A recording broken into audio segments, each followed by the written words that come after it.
What's up mga brothers on the wheels? Welcome back sa ating test ride review. For today's episode mga brothers, ang bagong affordable underbone motorcycle ng Rusi. Ito yun mga brothers, the Flash 150 carb version. Mga brothers, subukan natin ang performance nito sa isang matinding ride. Alright!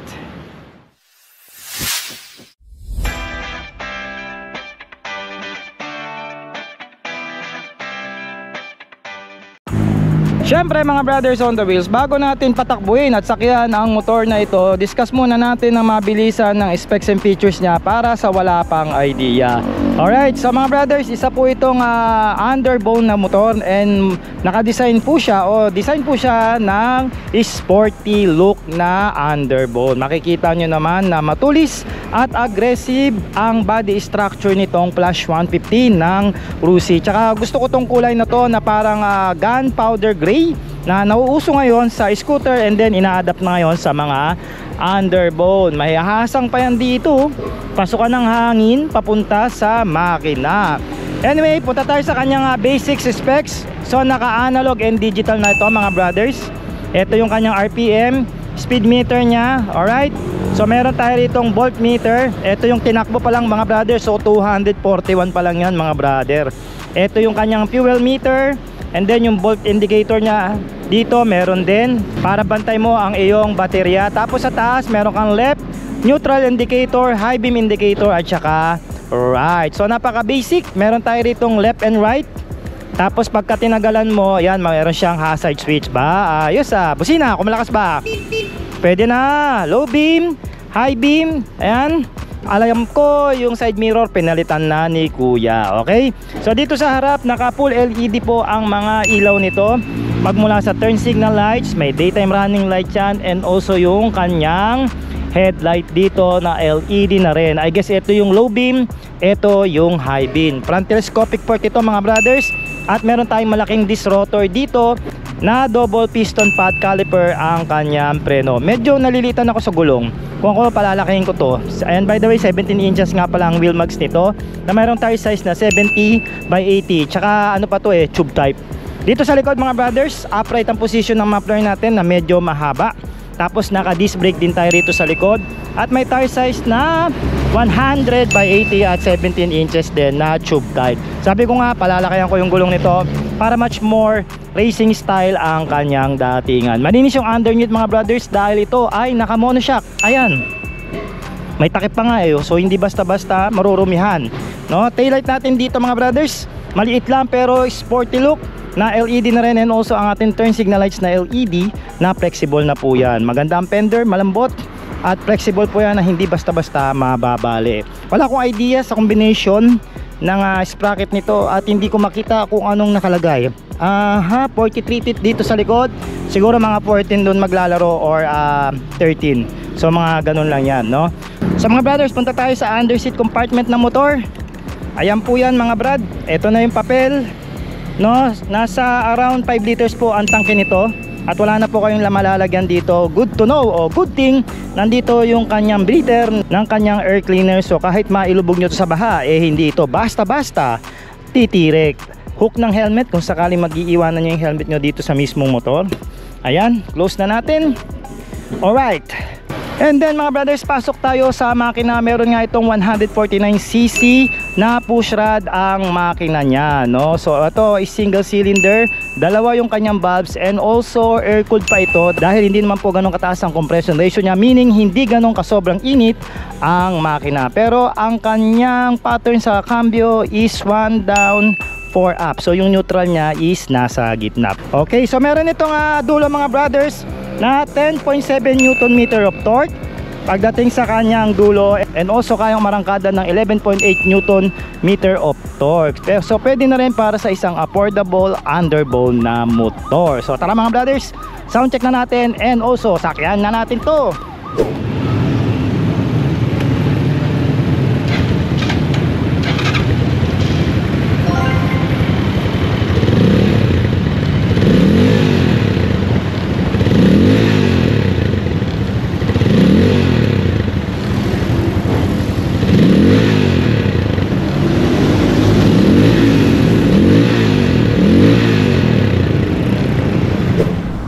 So this is it, pansit. Eto na, sakyan na natin itong Flash 150 carb version ng Rusi mga brothers. Standard ignition lang ang meron tayo rito mga brothers. Okay, electronic starting.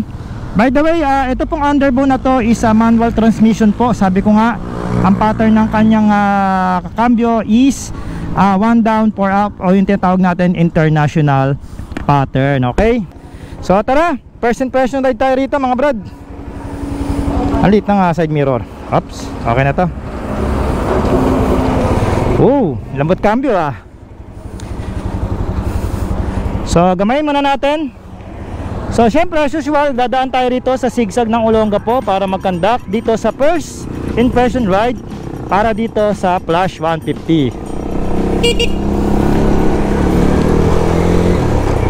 Wow, okay, pag-usapan muna natin ang kanyang riding ergonomics. Upright siya mga brothers, pero pansin ko po mababa yung kanyang handling, no? Yung handlebar niya mababa po, okay? And also sa segunda, I can tell na may vibration siya dito sa 5,000 RPM pa lang, alright? Sa tercera natin. Yan, so medyo mabibrate po yung motorsiklo na magmula dito sa upuan hanggang dito sa handlebar. Para sa akin given yun kasi naka push rod engine no? And also maiintindihan natin kasi nag-afford lang naman tayo na isang budget na sports underbone ng Rusi, okay? So ang style na lang dito, kambihin mo na lang siya ng mataas and then laro-laro mo lang yung RPM niya ng 4,000 up to 5,000 kasi pagka hinahay mo mabibrate siya. I guess siguro dahil nasa braking period pa lang siya at hindi pa napapalitan ng magandang langis kasi gumagamit pa to ngayon ng factory engine oil So anyway, balik tayo dito sa riding ergonomics. Komportable yung upuan at manipis yung upuan mga brothers hindi siya ganun ka-bulky. So sa mga mabababang rider dyan katulad ko 5'4 lang, madali po nating marireach ang flooring pagkasakay natin ang motorsiklong ito, no? Medyo meron lang akong konting lean dahil mababa nga yung handlebar niya, pero hindi naman siguro, hindi naman sobra talaga, konti lang naman. Malambat yung kanyang shifting, ito yung gusto ko.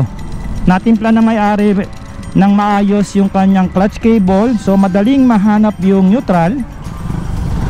Ayan no, madali mo siyang manu-neutral at madali mong ma-change yung gearing. Anong meron? May hinuli. Nako. Anyway, pagdating sa kanyang riding ergonomics, pwede na sa akin kasi given naman underbone bike ito so medyo may pagkalin konti ito. Konti lang naman. Kasi hindi naman siya naka-clip on handlebar. So hindi ka naman ganun naka-lean talaga na sobra kagaya sa plain 150 na kapatid nito. Alright? Okay, pag-usapan naman natin ang kanyang performance pagdating sa traffic. Well, hindi mo natin matatago na sa traffic the best ang mga underbone kasi matutulis to makikipot. Hindi to ganun kalalaki. Tignan nyo may handlebar nito Hindi siya bulky, hindi siya wide, no? So ano siya, no? Makipot lang siya. So sa mga ganitong senaryo, traffic o kaya stoplight na sobrang haba yung pila, madali ka makakapunta sa unahan mga brad, no? Yan, arangkada natin, nakasegunda tayo.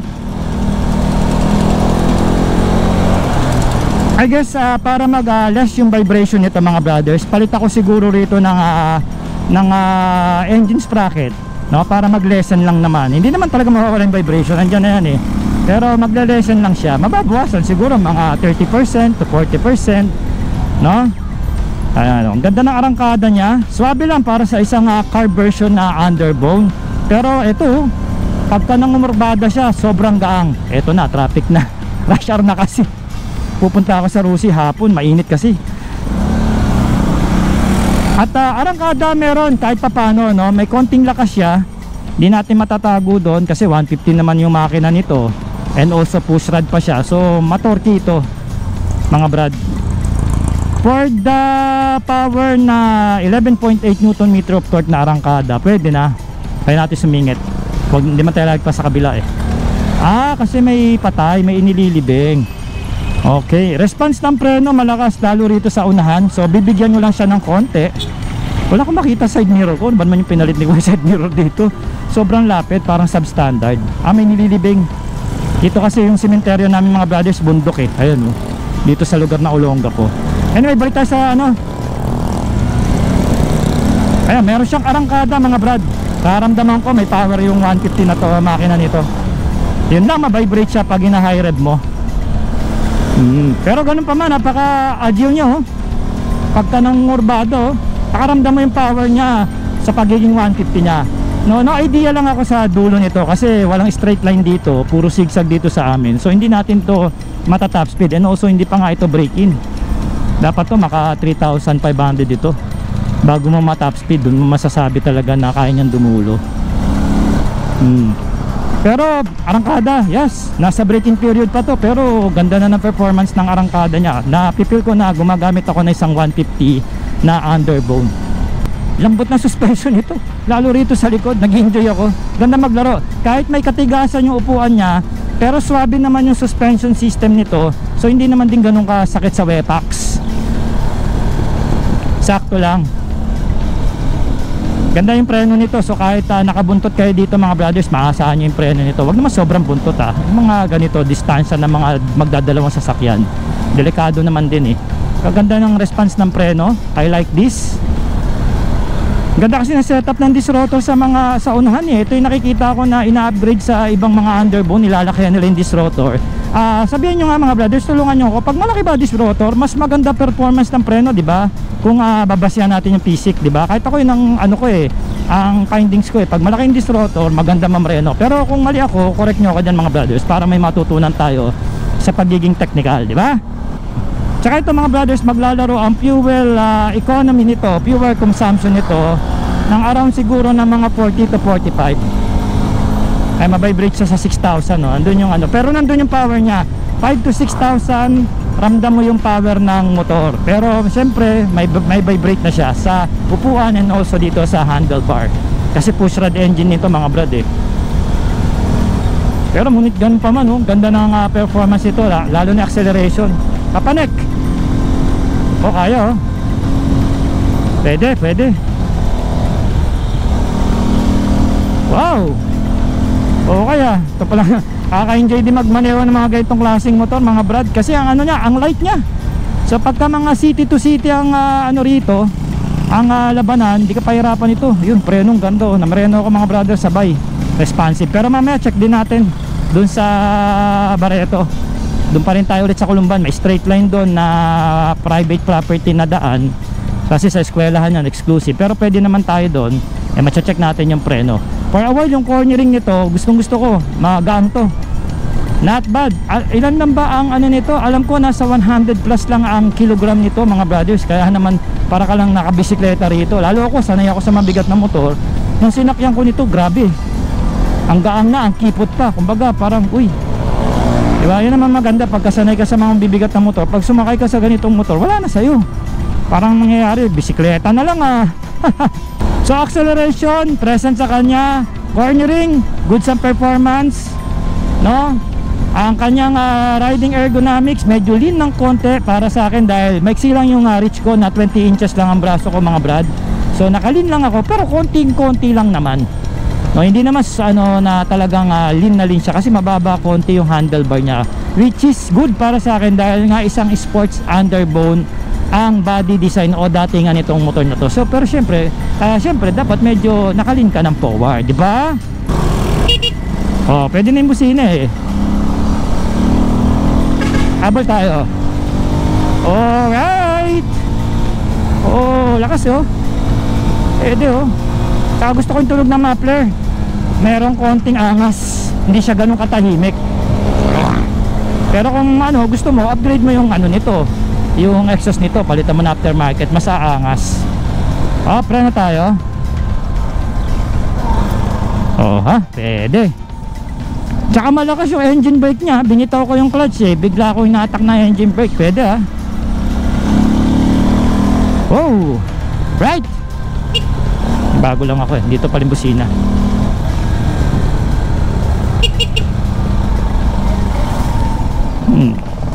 Okay naman yung preno, responsive naman kahit papaano. Pero tingnan natin siya sa isang magandang takbuhan na 40, 50, 60 kung kaya natin. O 30, 40, 50. Ayan, wala pa naman mga estudyante, so hindi tayo mahihirapan na magmaneho. Okay mga brothers, as you can see, clear ang daan. Testingin natin ang preno nito sa harap at likod ng 30 kilometers per hour. Let's go! Mga 5,000 RPM bago ka mag-switch. So 30 na. Brake. Stop. Oy, ilang segundo kaya yun? Okay, ngayon naman subukan natin siya ng 40 kilometers per hour. Tingnan natin kung maka 40 natin, magdudulo na eh. Brake. Stop. Okay, nag-slide tayo sa likod dahil ang bigat natin napunta kagad sa unahan. Pero ganun pa man, responsive yung preno. Malakas ang preno sa likod, kaya naman nag-lock na siya at nagpi-fishtail. So subukan natin siya ng around 40. No? Talagang tinodo ko yung preno para at least makita niyo yung performance ng preno nitong Flash 150. Subukan natin siya ng 50 kilometers per hour.